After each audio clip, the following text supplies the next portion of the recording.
Assalomu alaykum hammaga. Bugun 9-may, kelayotgan haftaga xudo xolisi haftalik tahlil videosini yozishni boshladim. Dollar indeksi bir oylik time frame'da mana bu BPR ga narx chiqishini kutgan edim o'tgan hafta, lekin mana bu sweep oxirgi harakatdan keyin narxni men bu yoqqa chiqmaydi deb taxmin qilyapman. Sababi agar narx bu yoqqa chiqadigan bo'lsa, mana bu qora shamchi o'rniga yashil shamchi bu shaklda yopilishini kutgan edim. Lekin afsuski unaqa bo'lmadi. Endi bo'lsa bizga eng yaqingi low mana bu 95-551 uruvinini sell side deb qarasak bo'ladi. Koordinatalarini olib bu yoqqa mana yozib kichkinaroq qo'yamiz. Mana 95-551. Okey, bu bizda sell side liquidity zonasi bo'ladi. Narxni shu yoqgacha men tushishida ya'ni short, dollarda short, yevro bilan funtda dollar indeksi korrelyatsiya qilgan holatda long, ya'ni buy pozitsiyani joylashtiraman. E'tibor bersak, buni o'zida qoldiramiz. Buni ham o'zida qoldiramiz. Va buni ham o'zida qoldiramiz. Endi bo'lsa haftalik time frame'da mana bu 95-551 haftalikda ham chizib qo'yamiz.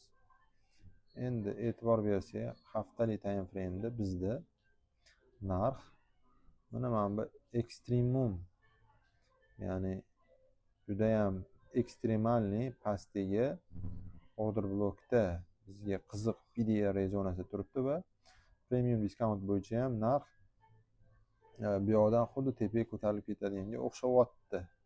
Lekin bu yoqdan ko'tarilib ketishi ham mumkin va agar ko'tarilib ketadigan bo'lsa, bizda eng yaqin buy side mana bu va eng chiroylisi mana bu. Hozir bizda to'g'risi arosatda turibdi narx.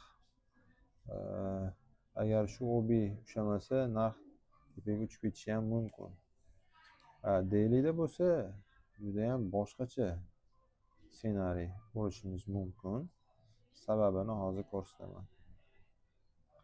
Dailyda bo'lsa, e'tibor bersanglar, mana bu trendline liquidityni nechidir safardan bir aytyapman. Shu trendline liquidityni tozalab yuborishi mumkinga o'xshaydi. Va tozalab yuborsa, o'sha necha 95-551 zonasiga tushib ketadi narx. Hozircha e'tibor bersanglar narximizgacha mana bu OB dan harakatlangan, pastga yurib bergan va mana bu yerda fair value gapdan ham reaksiya bergan.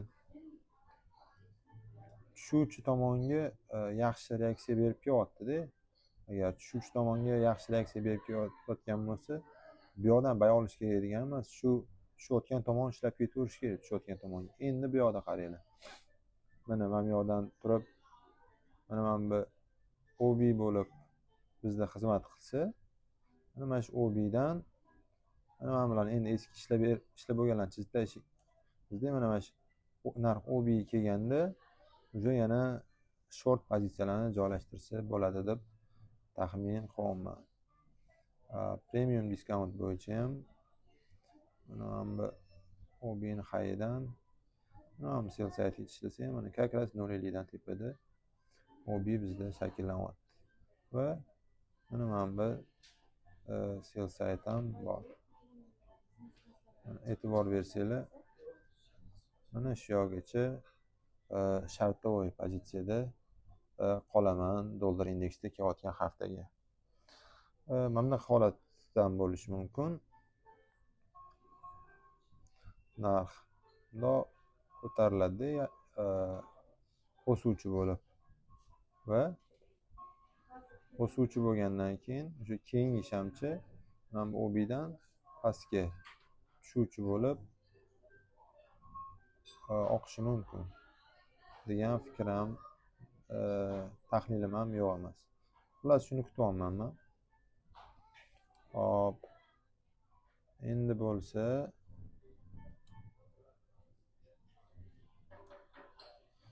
bo'lsa dollar indeksini ko'rdik va yevro bilan funtni xuddi shu tarzda korrelyatsion tarzda ishlab ketsak bo'ladi. Mana bu buy side bo'ladi. Mana bu OB. Endi bitta chizib o'tirmayman, o'sha o'rganib qoldinglar-ku. Yo'q, rahmat. Hop, keyingisi gold bo'yicha. Gold bo'yicha juda ham qiziq holat bo'lib turibdi hozir. Sababi men weeklyda mana bu sell side kutyotgandim, lekin mana bu harakatdan keyin sal o'ylantiryapti-da. Bu sell sidegacha tushishi. Lekin mana hozir narx volume imbalansda turibdi. Mana bu weeklyda volume imbalansda turibdi. No, volume imbalansi bizib ham o'tib ketdi-da. Bu bayga ham ishlab berishi mumkin. E'tibor bersak, mana bu OBdan testidan keyin men cho'ta bu uchib ketishi ham mumkin degan fikr bor va mana bu yoqda bizada fair value gap va order block ham mavjud. Va shu order block bilan fair value gap zonasi menga qiziq bo'lyapti narxi. Mana bu buy sidegacha ishlab qo'yishga. Shunaqa, agar bu narxi mana bu fair value gap tushamasa, unda teskari tomonga ishlasa bo'ladi, lekin hozir bizada narxi shu yoqga qo'llab-quvvatlaydigan zonalar turibdi. Goldda bo'lsa, menda kelayotgan haftaga shunaqa ideya ko'ryapman daily time frame'da. Endi bozorda hamma narsa bo'lishi mumkin. Bozorga moslashib ishlashga harakat qilsak bo'ladi. Weeklyda Nasdaqda weekly imbalansga tushmasligi katta ehtimoli bor. Bunaqa narx e'tibor bersanglar, all time high'dan ham ancha tepaga chiqib ketdi. Bunaqa payt short, ya'ni sell olish umuman maslahat bermayman. Oxirgi mana range low'dan endi bizani qiladigan ishimiz bu yerda nima bo'ladi?